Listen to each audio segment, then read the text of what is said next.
Welcome to the Amy Plus podcast. Today's guest is absolutely breathtaking. The kind of beauty that could light up a runway, grace the cover of a magazine, or headline a national beauty campaign. But she's also so much more. A former collegiate basketball player turned Emmy award-winning journalist who has covered everything from the devastating floods to the chaos of COVID. Now based in Dallas, she's one of the top influencers in the business, a digital creator, and the powerhouse behind her own agency. She's everything most young women dream of becoming. So please welcome Niyah Gonzalez. Thank you. What an intro. Wow. I really appreciate that. Yes. We were just talking right before I hit the button to air that everybody I've podcasted, I've either had lunch with them or I know them like they're friends, but this is kind of like truly a first meeting other than we met at the Hammond event. Yeah, like a first real conversation, right? Yeah. Okay, so I met you here at the Texas house, and Hammond was having an event, and they did the inviting, so I guess they just reached out to you? On Instagram. Yeah, they reached out to me and invited me, and of course, I try to make it to as many things as I can. And so, yeah, when they invited me, I'd never heard of the brand before. And so I was definitely intrigued, and the handbags were beautiful. So, yeah, I was like, I got to go. So that's Aren't how you we glad met. you came? No, it was an amazing event. The women were so kind. I think a lot of times in the influencer community, it can be a little... In Dallas, it's a really good community, but I know that it can be kind of competitive and the girls aren't as nice. But here, it was like I met everyone and everyone was just so kind. You were amazing. It was just a really good event, and I left with new friends. Totally. Yeah, that I still talk to today. Really? Yeah. Which ones? So there's a real estate agent. I just met her at the oh, what event was it? I just seen her the other day. I know which one you're talking about. Yes. She's And so sweet. I saw her there, and we always just kind of like comment and like each other's stuff. And yeah, she's just awesome. And then what about any of the Dallas Cowboy cheerleaders? Did you get any of their digits? I don't think so. Yeah, there was a No, few I of didn't them know here. that. Yeah. Interesting. Yeah, because I actually watched that show where it shows Wow, I didn't recognize is it any. Netflix, right? The Yeah, on Dallas Netflix. Cowboy? Yeah, because I recognized one of the girls.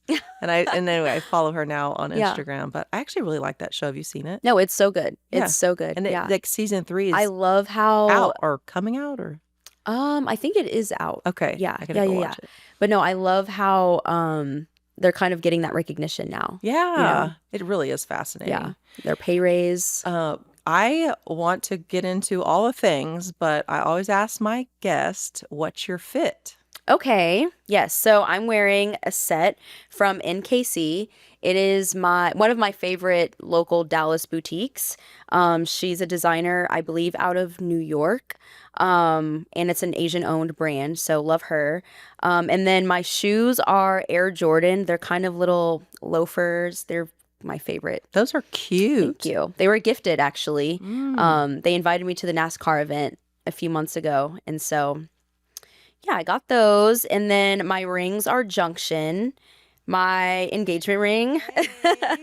And then I have my Oura ring. I wear this all the time. Love it. I'm super into health and wellness, so love that. And then also Junction on my arms as well, which is a local woman-owned brand in Dallas. Okay, you look fabulous. Thank you. I remember meeting you at the event. We had a lovely conversation.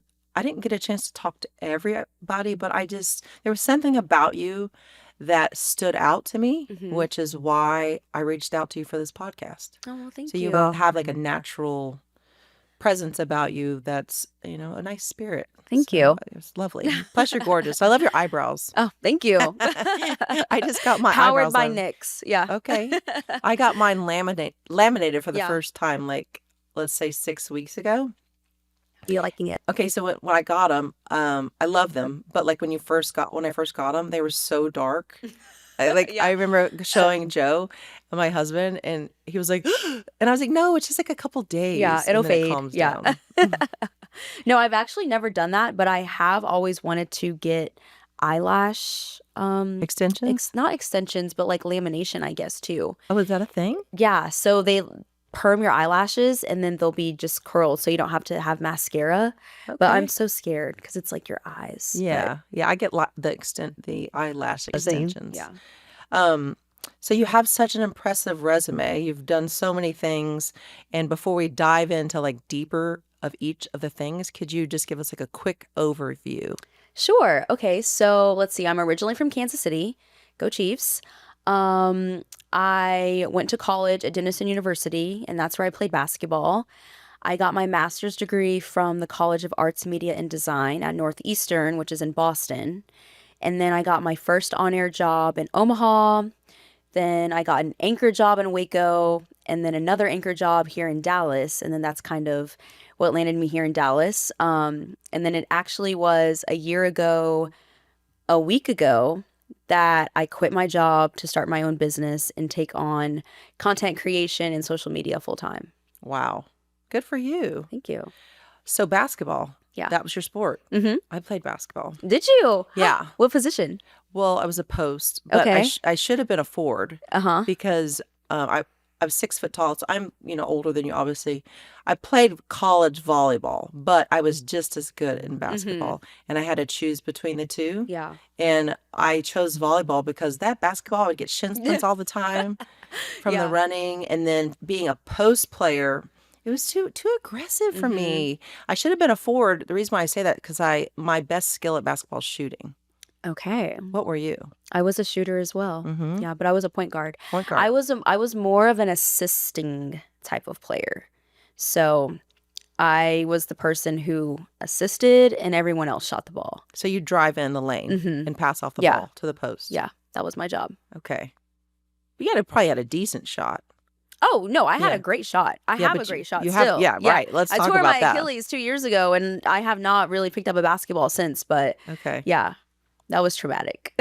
You tore your Achilles? Mm-hmm. Wow. In a Yeah. game? Mm-hmm. I was playing in a celebrity basketball game for Ball for Lupus, and literally I think we were 3 minutes into the game. We went down a couple times. I shot the ball, and when I landed, it popped. Yeah. That's horrifying, Yeah. frightening. And how is it doing now? It's not 100%, but it's okay.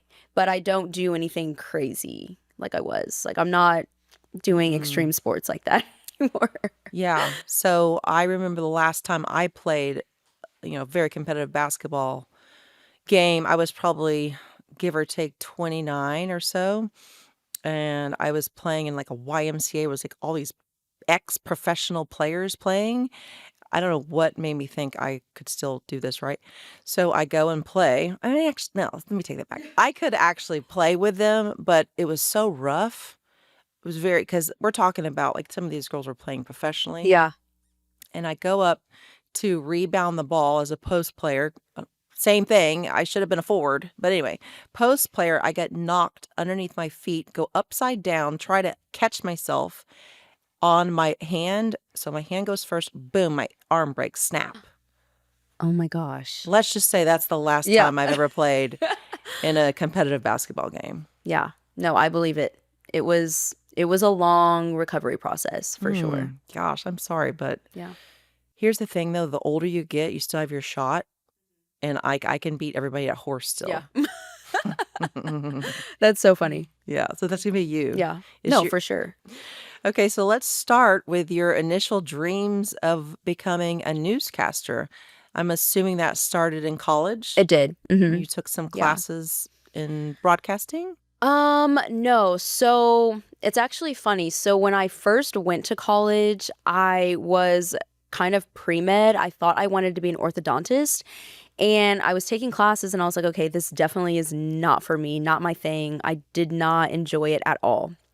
So then I took public speaking and I fell in love. I fell in love with it. And so I changed my major to communications. And then I actually got my minor in women and gender studies. And so that was kind of my lane. And then playing basketball, of course, all of my teammates were like, you would be so good at like being a sideline reporter. Like, I really see it. And then I was like, okay, maybe, yeah, like we can try that. And so I joined the Denison Sports Network doing color commentary for volleyball games. And that was kind of my first taste of TV sports reporting, kind of. And so from there, I just took it and ran with it. And I was like honed in on journalism. That's so interesting. I mean, so I went back because I don't know you that well. So I went back and looked at some of your broadcasting sideline things. You are a serious natural, Thank you. like really incredible. Thank you. I mean, you have like the whole package. Okay. Okay, I know you've moved on to it, but I don't want to it's really hard for me to take compliments. I don't know why, but it makes me shy. So Okay, well, you're probably going to get them this whole entire hour. So, because you're very impressive. So, I also noticed you covered the World Series, right? I did. Yes, What I was did. that like? Yeah. Hot. It was really, really, really hot. It's funny because I didn't get to cover the World Series from a sports standpoint. I covered it from a general news standpoint. So I was doing more of the fun stuff, talking to the people outside the stadium and talking to vendors and talking to them about ticket scalping and just the fun stuff. So it wasn't really the nitty-gritty like the stats and the things about the sport or the players necessarily, but it was still a really fun event. And that was really one of my first tastes of talking about sports or anything that big as a reporter, coming out of school. Mm-hmm. I always think of broadcasting baseball. Like, to me, you would have to really love the sport because to some people, it's quite boring. Yeah, I agree. I'm one of those people. Yeah. So when I read that, I was like, I wonder if she was like, enjoyed it, like, appreciated the experience, but at the same time, like, baseball can, like watching paint dry sometimes. Yeah. No, I love covering basketball. That's my thing. So, I got to do that in Waco when I was a news anchor there, and I got to, talk about the Baylor Bears, and that was really fun. That was a lot of fun. That would be my jam, too. Volleyball, to me, is fun if it's a higher level. Yeah, so that was my sport. My main sport was volleyball. Gosh, and my daughter played volleyball, and not gonna lie, it was so boring watching her play in like the 7th grade. They could barely get the ball over. You're like, ugh. Right. You're like, I want to get out there and just do it. But when they get older, volleyball becomes a pretty exciting sport too. I could even like for the newscasters. So from there, you went to, what was your next stop? After Omaha, Nebraska, Waco. Okay. So Omaha was first. Yes. So it was. So I went to undergrad in Ohio.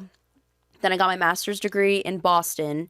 And while I was still in school in Boston, I got my first producing job. I was an assistant producer. And so that was really what helped me get my job in Omaha. So my professor worked for WCVB in Boston. When I graduated, he made some calls. I got my job. And then after that, I was there for 2 years. Then I was in Waco, and I had never anchored before. It was just, I don't know, the But what'd news you do director. in Omaha exactly? So I was a news reporter. So I was field reporting. Okay, because I So saw I some clips never of touched that. an anchor desk ever. Okay. Yeah. And then I remember towards the end of my contract, I posted my demo reel. So it's kind of like, your resume. On LinkedIn, the news director at the time in Waco reached out to me, and he was like, hey, your stuff looks great. We're looking for a news anchor. Can you come and, interview for us? And I was like, are you sure? Because I've never anchored before. This is I'm just letting you know, because the application said you had to have like 3 to 5 years of experience, and I had 0. So I flew there. I interviewed, talked to everybody. I did kind of like a test show, and then 2 weeks later he was like, you got the job.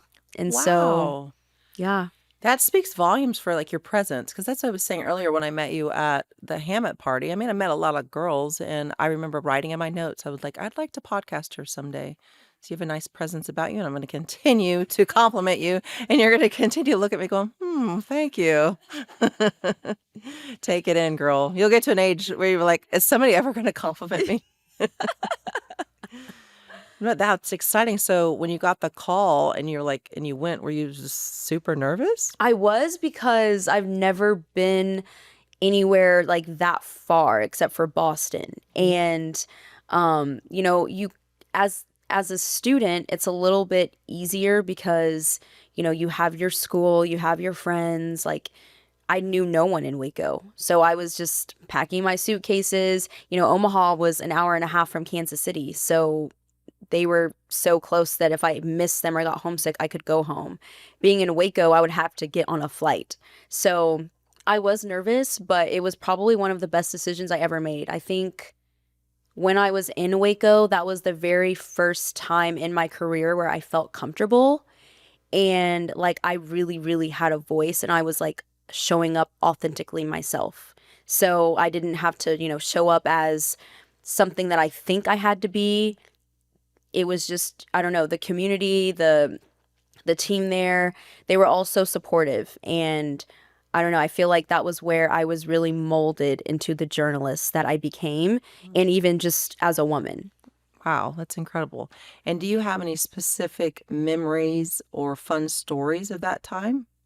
Um, I think every Friday we did our sports show, and that was really the only kind of touch of sports that I got throughout the week. So I looked forward to Fridays because I knew I was going to be able to, anchor the sports show with the co-anchor. And yeah, it was just, I really looked forward to that, just talking about sports. Okay.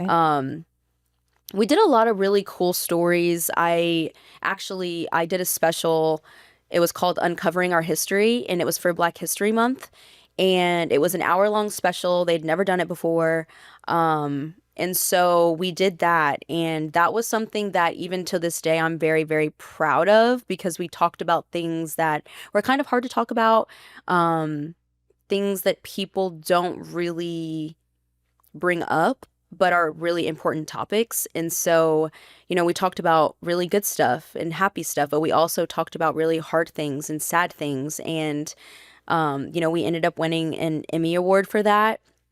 And I think that is the kind of journalism that really kept me in the business.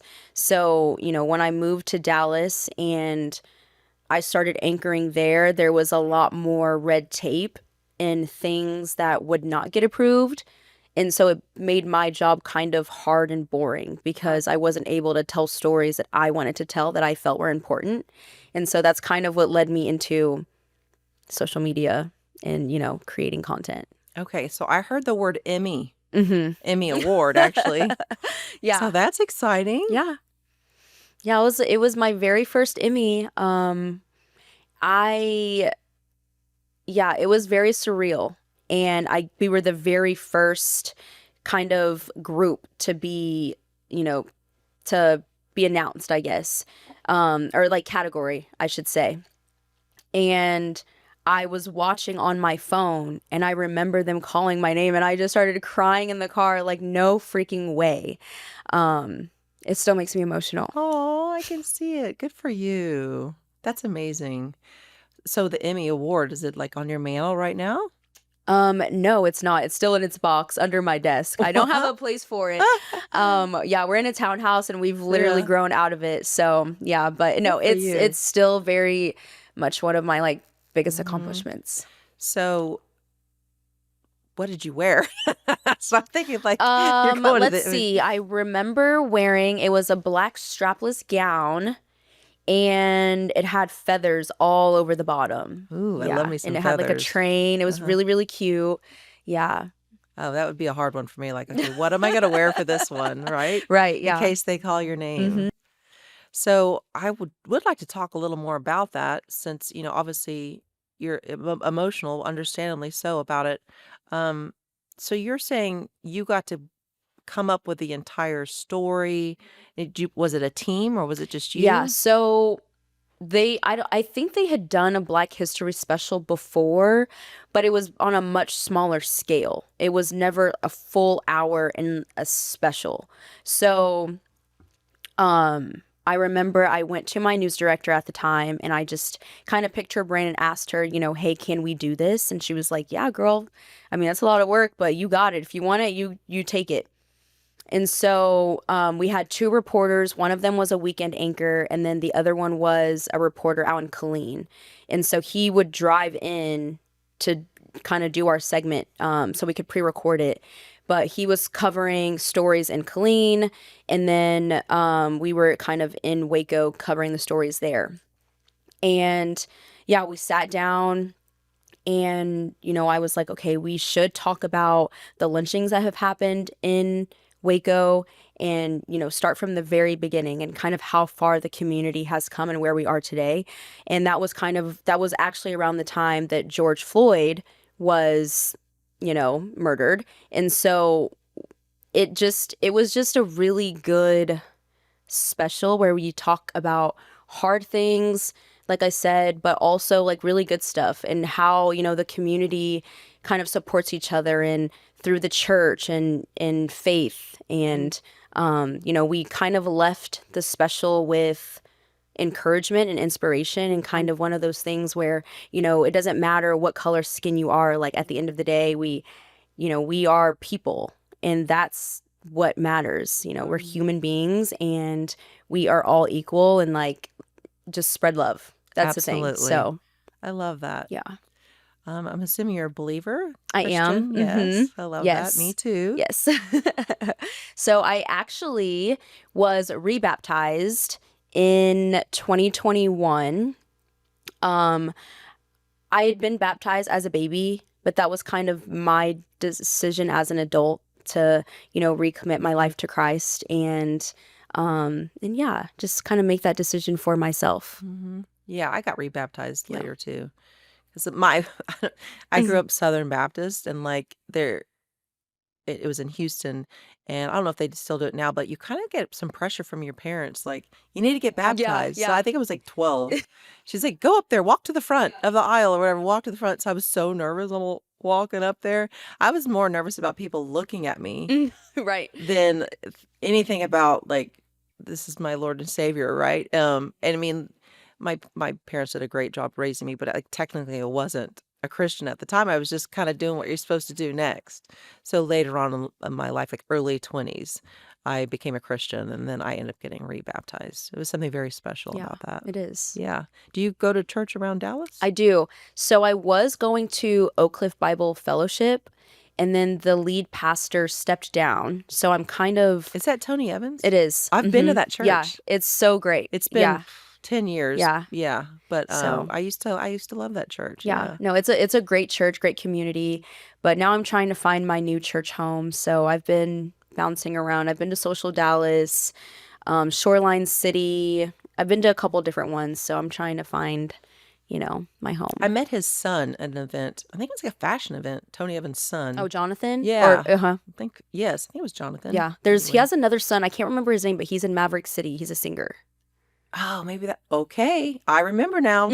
So it was an organization that I support for moms that need help. They don't want to get an abortion and they need help financially and to bring in clothing and stuff for them. And so I, support them monthly. And then you have a table and then you invite the people to the table and it's a big fun event. Yeah. But he sang there. So Yep. that was the son. Mm-hmm. Yeah. Yeah, I can't remember his name. But I know he sings in Maverick City. Yeah. But that church, I know it has its issues, but like what an impact it's had on so many people's lives. Okay, so back to broadcasting. Did you cover some floods? I did in What was that Omaha, like? Nebraska. It was honestly very devastating. It was one of the biggest floods, I think, in Nebraska history or something like that, if I remember correctly. It was so long ago. It was in 2018.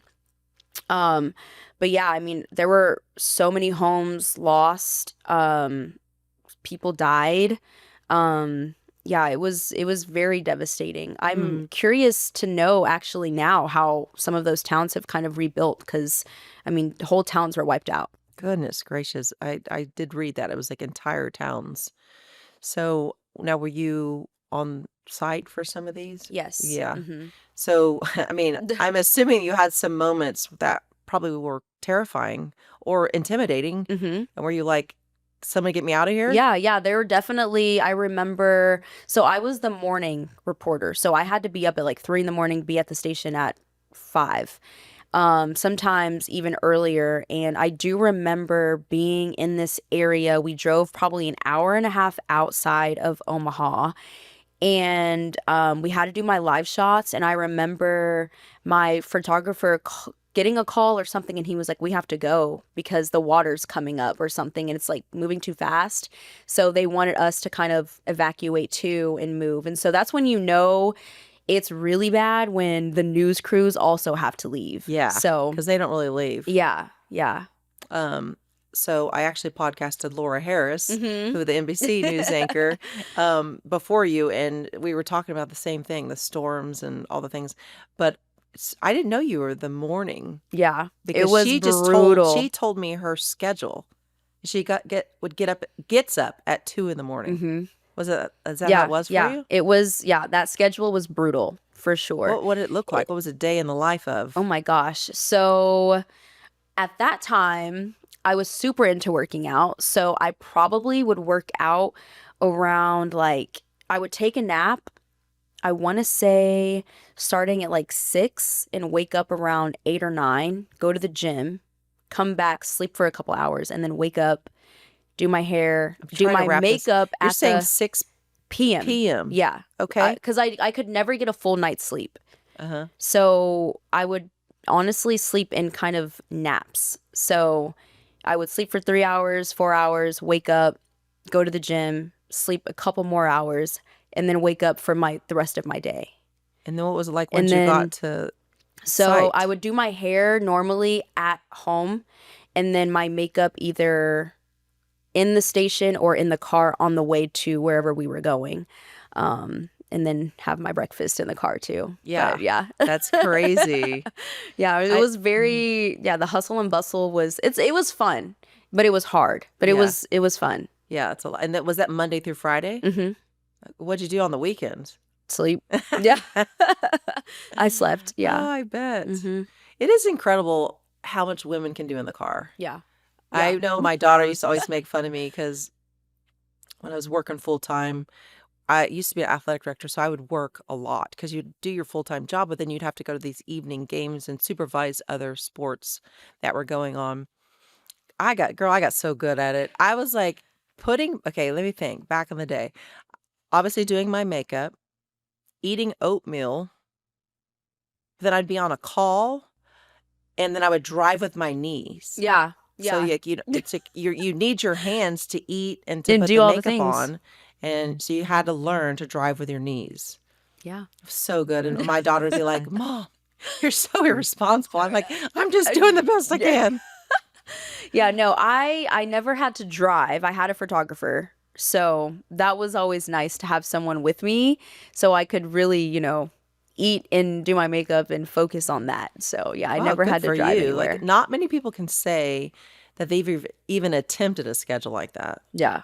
No, That's it's intense. news has, yeah, it taught me a lot of things. I mean, basketball as well, of course, because we had to be up. Sometimes we would have 2 practices in a day and, all the things. But no, TV definitely taught me a different type of work ethic. Hmm. Like, you really have to love what you do to go through that. So you also covered COVID. What was that like? Yes. So during COVID, so when I moved to Waco, I had to be quarantined for a month. Right And when you got there. right when I got there, yeah. So I moved there, went to my apartment, and they wanted me to do all of these tests and stuff and not leave before I could start. And then when I actually got to go on air, my co-anchor and I were in 2 separate rooms. So we were anchoring a full show, but he was in one room and then I was in the main studio, and then we would switch off depending on the day. But yeah, there was almost no one in the building except the people who had to be there. So Even did you ever reporters. record from your home? No. Because No. Laura was saying that. She was saying she had to like record from her house. Yeah. No, I didn't have to do that. Todd did at one point, but he didn't really like it. And I remember he was saying there was a delay or some kind of lag, and it was so bad that they were like, okay, we just come back to the studio. And yeah, we did that for a few months. And then eventually when we were able to be in the studio at the same time, then we had to be social distanced, and like he was all the way over here, I was over here. And yeah, but it was a very interesting time. Yeah, that's to a good start word a new for it. job. Yeah, Like, that's a good word for Yeah. it. Yeah. Yeah, I was actually thinking about this earlier. For me, like it would be hard because I'm a hard-headed, and I had my own thoughts on like COVID, and everybody Yeah. got frustrated, but everybody understood. Everybody got frustrated. It was kind of up and down, like what it would be like for a newscaster, because that's what we're doing. We're inside our houses, we're watching the news. But like for you, did you ever have like these moments where you're like, if I have to social distance Yeah. Oh, anymore, for sure. whatever it I'm a was? busybody. So having to be like at home and not go anywhere. Sometimes I would get in my car and just drive, and I'm like, I don't have anywhere to go, but at least it's something, like everywhere was closed. And yeah, it was a time. It was a time to be alive. Yeah. Whew. Yeah. Looking back, that's going to be crazy. Mhm. If you ever have kids, you tell them about that. Yeah. They won't even believe you. Like, Right. what are you talking Like about, the whole Mom? world shut down. Shut down. Yeah. So we are going to move on from that time of your life, but I'm sure just knowing you, at some point you had like, okay, this is going to be my ultimate goal as a news reporter. Yeah. What would have that Yeah. looked like? So my goal was always to be a news anchor in a top 10 market. Dallas is top 5, I believe. And so that was my goal. I never really had aspirations to work network TV or anything like that. I always, just wanted to be an anchor in a top 10 in a city that I enjoyed, because don't get me wrong, like Omaha was great, Waco was great, but that was not a city that I wanted to be in long term. I was choosing between 3 different stations before I moved to Dallas. When I moved to Dallas, I was not able to do the stories that I wanted to do or that I felt were important. So every story that I brought to the table, it had to go up a whole entire ladder and then get shot down. So, or we didn't have enough staff. Like there were all of these issues that made it really hard to do my job, which made it fun. It was storytelling, of course, being an anchor and being, on the desk, like that's fun, but that's not why I got into TV. That's not what kept me in TV. So I started creating content on social media, kind of scratched the itch. And I'd always created content on social media, but I really was like into it. Editing and just going out and just doing all kinds of stuff, talking to different businesses. And my following started growing, and then I started getting paid to do it.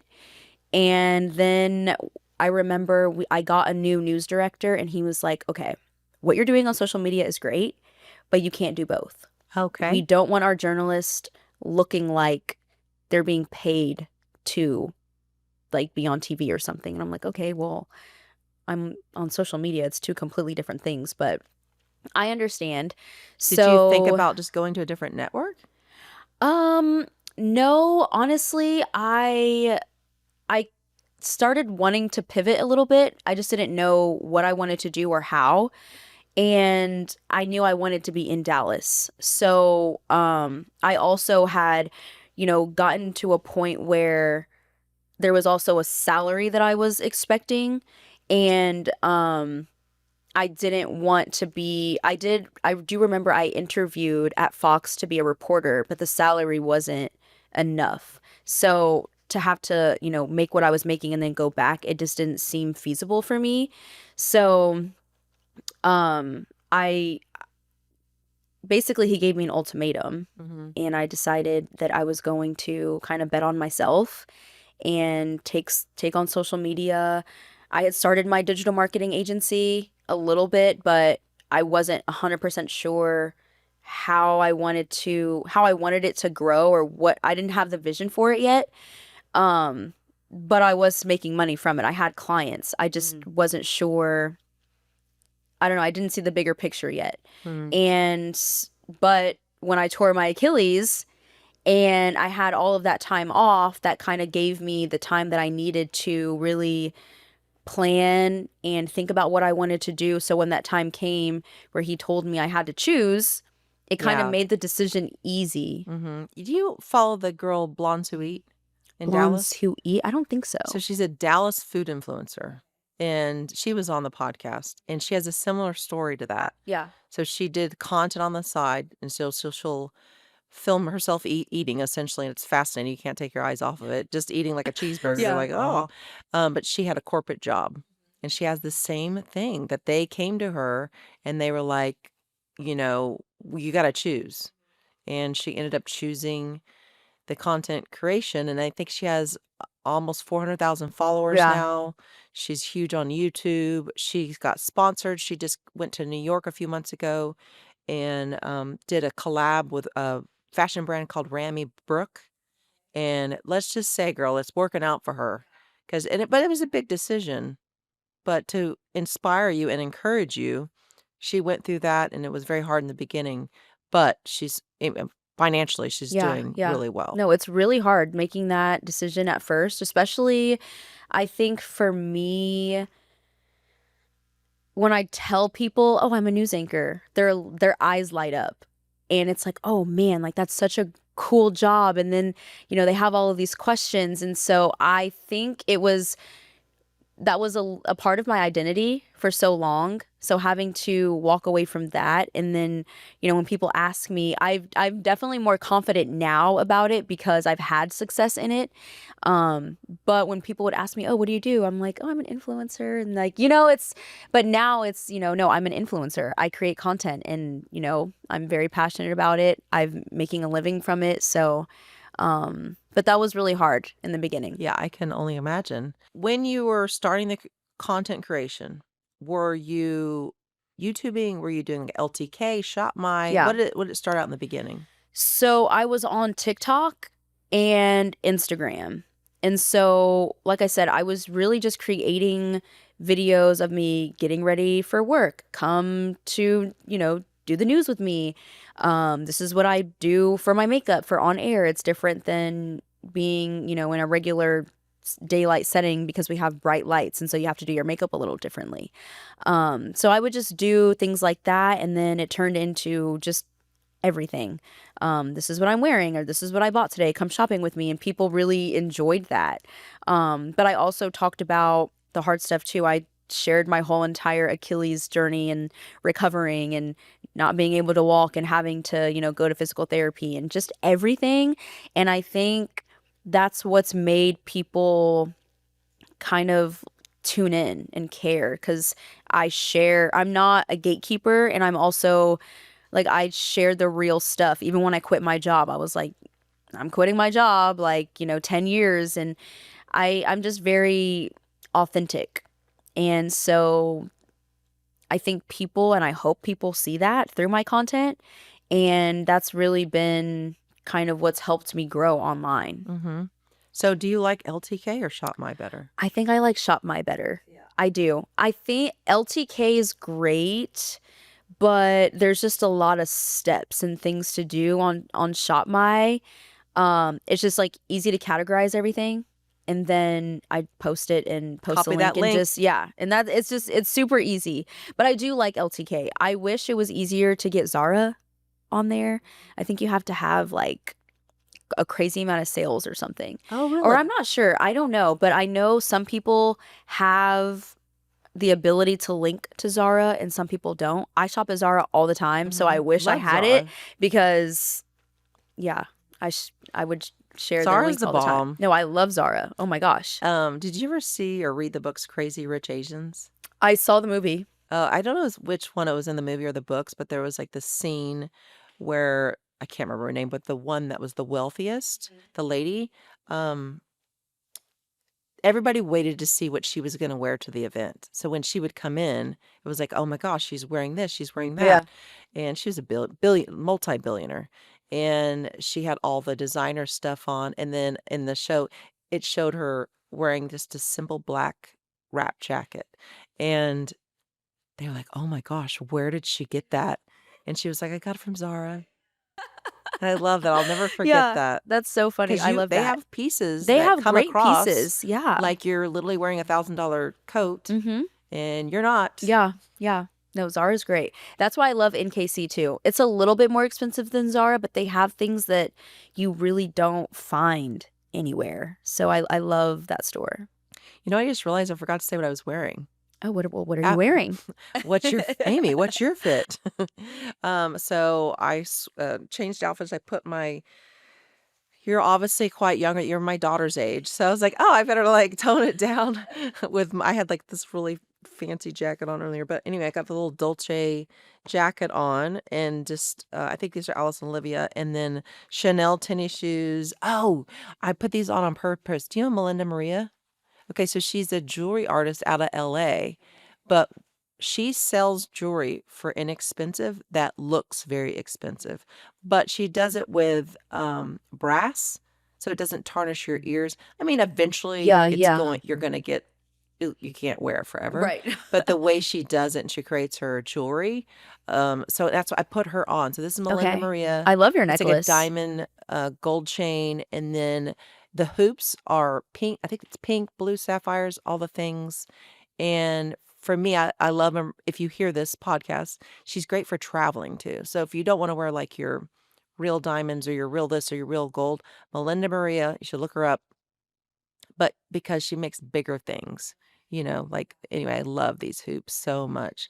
I do want to go get them like lab grown. I'm like Mm-hmm. into lab grown these days. I Okay. think. Okay. Wouldn't they look Yeah, cute, they're right? cute. Yeah. Uh-huh. No, I love them. Yeah.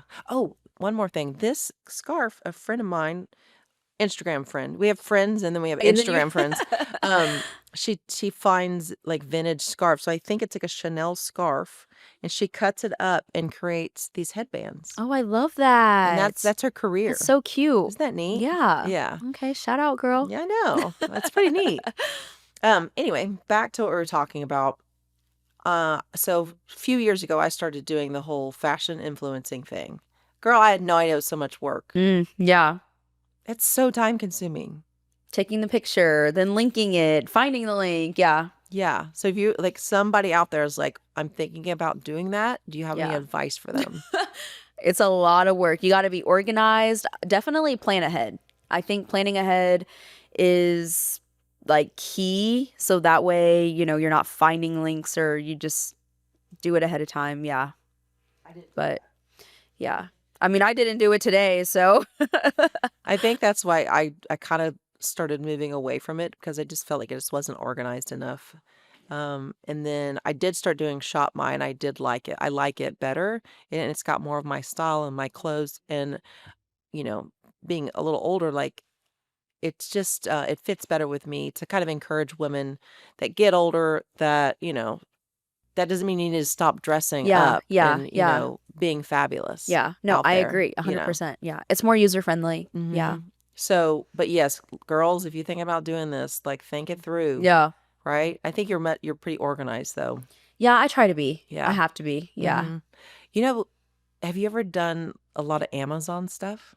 I have. I make a lot of money on Amazon, actually. Can you tell me? I'm just Like, very curious yeah, about that, because you're so talking like you're a $12 item and you're only getting like not very much, $2 right? from But that. How does that work for you? so for me, so if you sell a certain amount, you get more commission. And then if you take advantage of their commission days or whatever, so they'll have days or weeks where you'll get more commission on the things that you post. And so when I see that, I always take advantage of the things that I know I always sell on Amazon on my storefront.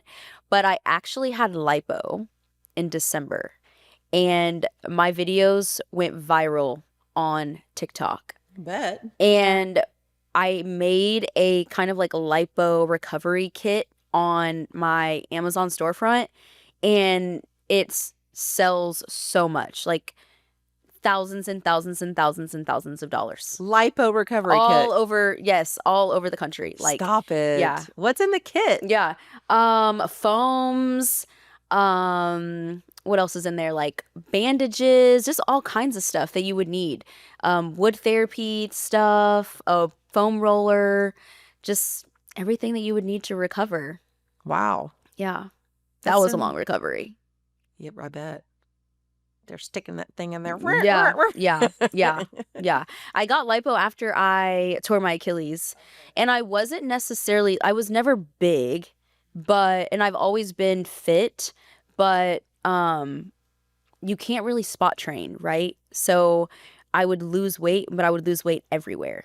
And then I'd gain weight, and then I'd gain weight everywhere. And so I could never like get the physique that I saw in my mind. And so I was like, I'm just gonna get lipo. Did you get where'd you get it? In Just your stomach? on my stomach. Yeah, they just kind of gave me the little Sculpting? hourglass, hourglass shape, and Oh, I bet that was some Yeah. intense bruising. oh my gosh, yes, yeah. But those videos were like, Who doesn't want to see that? yeah, I mean, a man wouldn't, but right. like No, I had like drains, and like I was showing people how to take their faja on and off, and like, yeah. well, good for you for being so open about Yeah. it. Mhm. 'Cause you probably helped a lot of people. Oh, for sure. There's a lot of women who, messaged me like, I'm so thankful I saw this because now I'm not going to do it. Or, like I try to do so much research and like there's really nothing out there like showing the nitty gritty. And I don't know, I'm not a gatekeeper. Like I said, like I'm a girl's girl. So if you ask me, I'm going to tell you. How long was the recovery? Oh man, it was like 6 months. Wow. Yeah, like 6 months. So at 3 or 4 months, I think I was able to work out a little bit, but not heavily. But at 6 months, I felt like back to myself. But yeah, No was- regrets? no regrets. Yeah, most people that get Mm-mm. stuff like that, Yeah. they're like, no, I don't regret it at all. Would I do it again? No, No, but gosh, so painful. yeah, no, I would Yeah. never do it again. But Mhm. that's what kind of keeps me disciplined. Like, go to the gym. Don't eat that. Yeah. Well, you're sitting there. I could see you're all slim in here, so it definitely worked. So I saw this YouTube video of you. I think it was YouTube. You do YouTube, right? Yeah. So it was a get ready. It was cracking me up because it was a get ready with me to go nowhere video. I was like, that is hilarious. So obviously those are so fascinating. You can't take your eyes off of it. Yeah. But that was really great. Like, Just all the things. But I remember at the end of the video, you're like, I look so cute. I need to go somewhere now. Yeah, I don't know if I can't remember if I did go somewhere. I think I did. Yeah. You should have. Yeah. That was a lot of I work. love doing my makeup. I don't know. I've always been into makeup though. Mhm. Yeah. So what's your favorite brands? Give us a thing. Ooh, Give the okay. girls out there Okay, some okay. tips. So I'm not an eyeshadow girly. I'm not great at eyeshadow, but Danessa Myricks has these eyeshadow pins and they're magnetic and they're double-sided. So one side is a foil, one side is just like a regular shadow. And it's so user-friendly. Like there's no way you can mess up your eyeshadow with them. And I love them so much. Say The the name colors are again? beautiful. Danessa Myricks. Okay. Yes. So I love her eyeshadow pencils, pens. I love a matte look. I don't really like the glossy kind of, glowy look. So also a Danessa Myricks product is their water to powder serum. So you put it on first and you let it dry, and then it kind of, if you have oily skin, it really helps with oily skin and keeping you matte all day. Huda Beauty has a really good primer and their foundation is so good. Love Huda Beauty. What else? Love her setting powders. YSL has a really good bronzer. They're what is it called? It's like hyper something bronzer. Love them. Their waterproof mascara. I'm wearing it now. Okay. So good. It's the only thing that keeps my eyelashes curled. When I use anything else, they kind of fall. YSL? Yeah, the Mhm. YSL mascara. It's so good. What else? Oh, Let's the talk NARS. lips. NARS. Okay. NARS. Everything NARS, MAC, Makeup Forever, and Charlotte Tilbury are my like top 4 for lips. Okay. Yeah. Okay. So what is your lip process? So when I'm doing my makeup, I always put like a gloss or a balm on and do my lips last. So Mm. once my base is done, or my Why face, do you put the balm on? just to make them more soft. So that way, like when I do add my lip product, they're soft so they're not peeling or like, dry or. So I'll do a balm and then I'll wipe it off, put my lip liner on first, and then I'll use a lipstick or a lip liner that's the color of the lipstick that I want to use. And then a gloss. Always a gloss on top. Yes, you have to do Yeah. gloss. Okay, so one thing I was going to ask you about makeup tip when I was watching your video. I know that you're not supposed to use your fingers on the concealer and the foundation, and I've tried to use the brushes so many times, and I just keep going back to using my fingers. And I think it's because I feel like the brushes soak up my foundation, and it's so expensive that I'm wasting it. Okay. What's your thoughts on that? So, I mean, there's no wrong way to do makeup. If your fingers work for you, then that's what works for you. But the problem is I could go in my closet and I pick up my Chanel bag. I wash my Yeah. hands good, but there's still something Like- about like I don't want to have that Yeah. residue on my fingers. I personally like the brush. I used to use the Beauty Blender, and that I feel like picked up the foundation and wasted it. But I use the It Cosmetics foundation brush, and I think I love that brush. So, Do you use a different one for your concealer? I use the House Labs concealer brush. I think that's Lady Gaga's brand. She has a really good concealer brush that I use, and it kind of just, I don't know, it just makes it so smooth. Okay, I'm gonna Yeah. go back to this podcast. We'll have to like do something. Like let's do a YouTube video. Oh my gosh, and, let's like, do it. Yeah. That'd be so fun. I'm like you, like I'll just get on there. I'm like, I know I don't look cute, but I'm about to. I'm about to. It is interesting seeing in those makeup videos because you're like, how did you get from that to that fab? Makeup makes the biggest I difference. love makeup.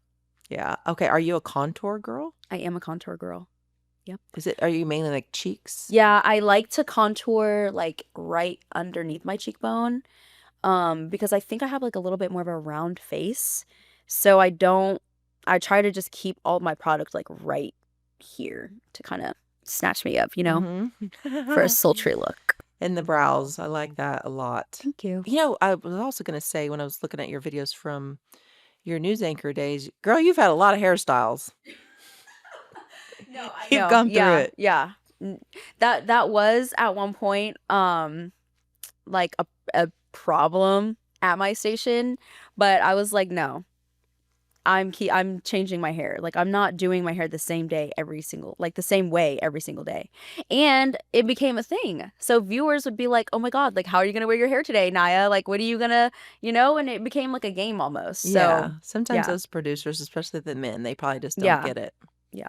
It's a little thing. It's fun. It Well, makes so of all the hair looks that I saw, what is your fave? I think I like my bob right now. Yeah, it's like, so cute. Thank you. I like the part in the middle. Yeah, thank you. Yeah. See, you're doing. I'm going shorter. My mom's coming. What? You're My gonna go mom, shorter? yeah, I am. My mom's coming Saturday, and we're going to a hair show in San Antonio. But every time she comes, she always like trims my hair. But I was like, I think we need to go shorter. I want to go like right underneath my chin, Okay. like By the another way, inch. during this podcast, you've gotten way better at taking compliments. Thank you. So you are a woman of many hats. Not only are you doing the LTK and the Shop My, which by the way, I'm sure everything you just said is on your storefront, right? So just go to your Yeah, storefront. everything is on my Shop I My. could just do that. Yeah. Go to your Shop My. And For then- those foundation brushes, Yeah. are they on there? Yeah, they're on there. Yeah. Okay. Everything that I use is on there. There's nothing on my Shop My that I don't like. Yeah. So When I do it, I still do dabble in the things. Like last night I went to dinner with my husband and this men's brand called Olabar Brown. Oh, so expensive / so handsome. yeah. Like it's this thing. They only have a sale twice a year. So you're talking about a $350 shirt. Oh wow. Okay. And then it goes on the 50%. So I got him like 3 shirts. Anyway, he looked so handsome last night because it's if you go to my Instagram, you can see his picture from last night. When we got in the car, I went to my Shop My, found the link, and then I added it to my story. So I still do Right. stuff like that. Yeah. I'm just Yeah. not like, I'm focusing a lot more on the podcast and the event hosting, but because I just don't think I'm as organized as you. Mm-mm. No, I definitely use a lot of the same products, so I don't have to update it as much. It's really the clothes that I have to update the most. And when I post on my story, I'll let people tell me before I just start posting links like, "Oh, where did you get this?" And then I'm like, "Okay, I'll post it." But yeah, I don't do it every day because that would be insane. Yeah, I was trying it like every day. It was a lot. Sorry, but I was going to say you're a woman of many hats, and I did want you to. I just kind of want to keep talking about makeup and hair and stuff. Like that's so fun It's to me. fun. We'll probably circle Yeah. back to that. We're just But girls. you're a woman of many things, and you also started your own company. Tell us what it's called, and tell Yes. us what you do. So it is called eSocial Co. It's a digital marketing agency. So we do a lot of different things. It really depends on the brand, but we do influencer collaborations. So a brand can hire me and I will find the influencers for them and what makes sense for their campaign. We do event planning, PR, social media management, content creation, web design. So really anything that has to do with a business and growing their business online and reaching more people. So that's what I do. I'm actually full circle moment trying to get back into sports and working with athletes. So that's where I'm trying to pivot now. Like their content? Their content, if they need PR and, they I don't know, do something crazy over the weekend and they're like on ESPN and everyone's talking about them. Like I want to be the person they come to and is like, help me. Like an Help agent? me help myself. You're Yeah. like an agent? An agent, but not an assistant to the agent. Working alongside the agent. Because I don't want to do the contracts and negotiating I don't want any parts of that. I want to do the fun stuff. You know what you should put on your website? Help me help you. Help me help you. Right? I love that movie. Yeah. So if you had an ideal client, you're saying you want to move into that, could you tell us what that looks like and what would you do for them? What's all the things you would do for them? Okay, so if I had an ideal client, it would be so Rashi Rice, he goes to my gym and he is someone who I think is a really good kid. He just has he's so young and he Can you hasn't tell us who he had is? he plays football for the Kansas City Chiefs. I believe he's a wide receiver. And he's from Dallas though. And so, there's all this stuff in the news about him, but I'm like, I've met him in person. He's a good kid. It's just, he's young, he's around, all of the people and they love him. So I think he needs somebody to be like, let's pull it together. You are a celebrity now. You have all of these eyes on you. And I would love to work with him. I would love to work with him. So you're going to tap him on the shoulder in the gym? Yeah, I am. I'm going to put a whole pitch deck together for him. You absolutely should. Mm-hmm. Have your media kit? Yeah.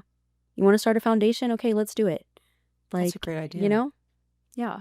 I can definitely see you having their back, they can trust you.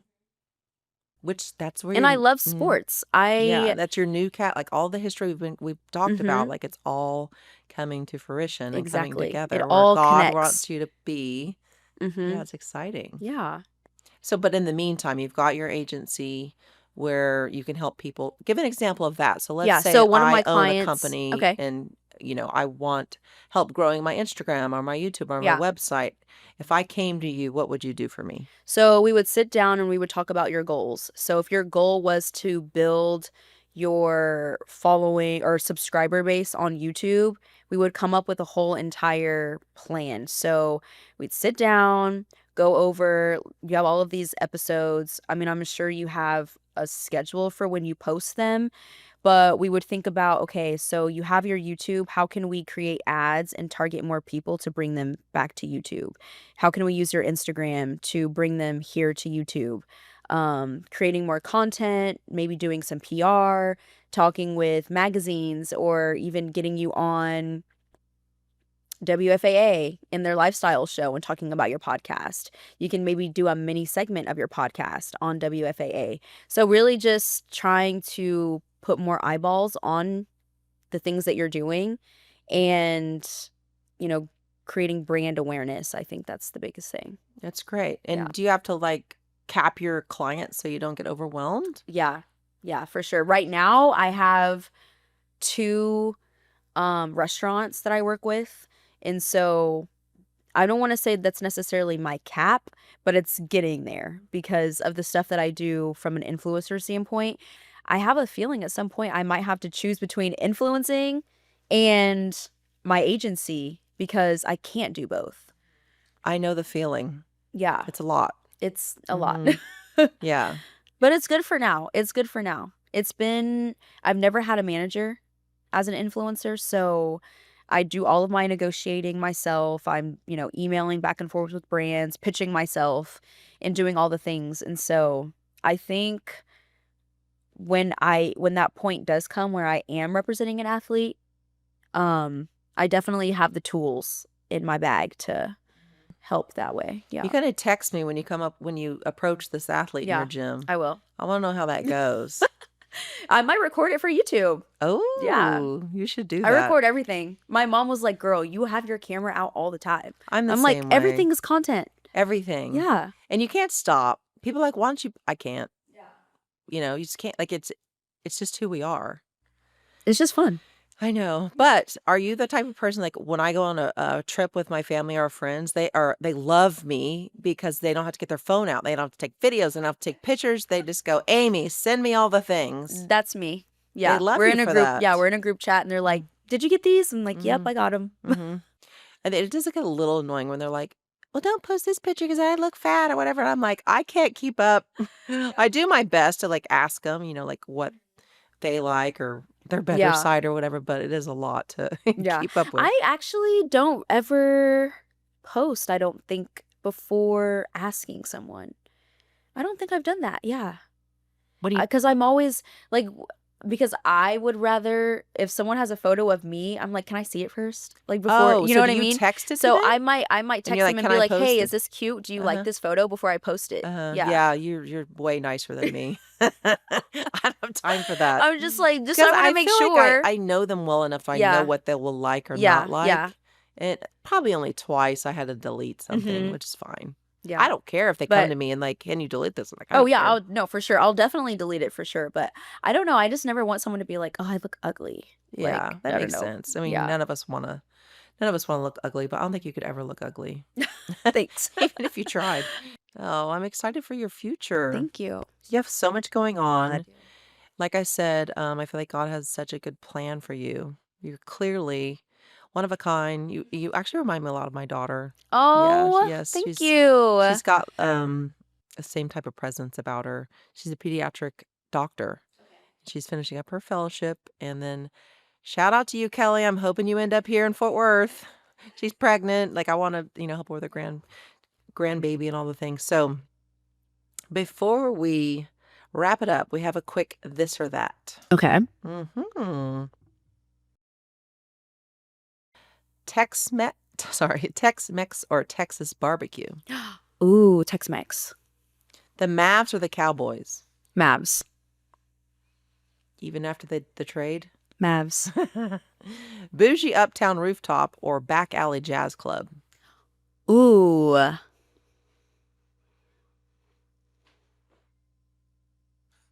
Bougie Rooftop. I wrote that knowing that was going to stump you.